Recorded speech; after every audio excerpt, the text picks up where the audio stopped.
Salut à tous, j'espère que vous allez bien. Aujourd'hui, on va parler de la stratégie personnelle et de notre contribution à aider les autres. Je pense que nous avons tous la possibilité de donner quelque chose, que ce soit un sourire, un regard, ou même aider une personne en difficulté.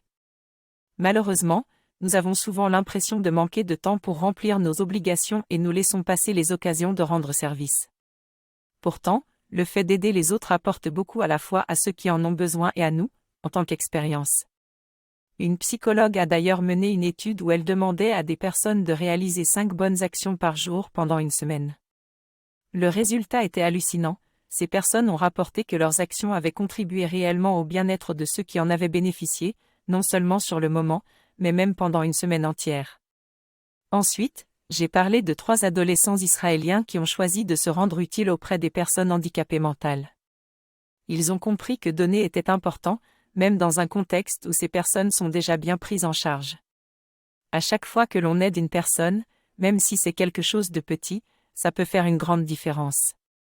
Cette histoire montre à quel point notre contribution est importante pour aider les autres et pour nous-mêmes. Les participants ont gagné en bien-être et en estime de soi en rendant service aux autres. Je me pose la question de savoir comment je peux contribuer au bien-être des autres avec mes propres capacités, compétences et talents. J'essaie de trouver des moyens de faire des cadeaux concrets et de donner de mon temps aux gens autour de moi. En retour, le fait de recevoir des remerciements et de la reconnaissance me motive à continuer. Nous pouvons tous faire des actes de générosité et devenir une source de bienveillance pour nos communautés.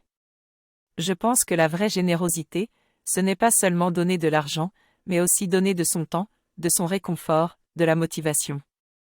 C'est offrir de l'espoir à quelqu'un qui en a besoin. Il est important de réfléchir à la façon dont nous pouvons contribuer au bien des autres, en fonction de nos compétences, connaissances et talents, peu importe notre âge, notre condition physique ou mentale. J'ai toujours appris à mes enfants l'importance d'être conscient des besoins des autres. Même avec des compétences limitées, être présent et gentil peut faire toute la différence. Si vous regardez cette vidéo, vous faites probablement partie d'une communauté touchée par ce message, et je vous encourage à réfléchir à ce que vous pouvez donner de vous-même pour aider les autres. Dans une prochaine vidéo, je parlerai des 5 cadeaux par jour qui peuvent changer le monde. Pour cela, j'ai besoin de votre soutien en partageant, en commentant et en échangeant vos idées pour contribuer.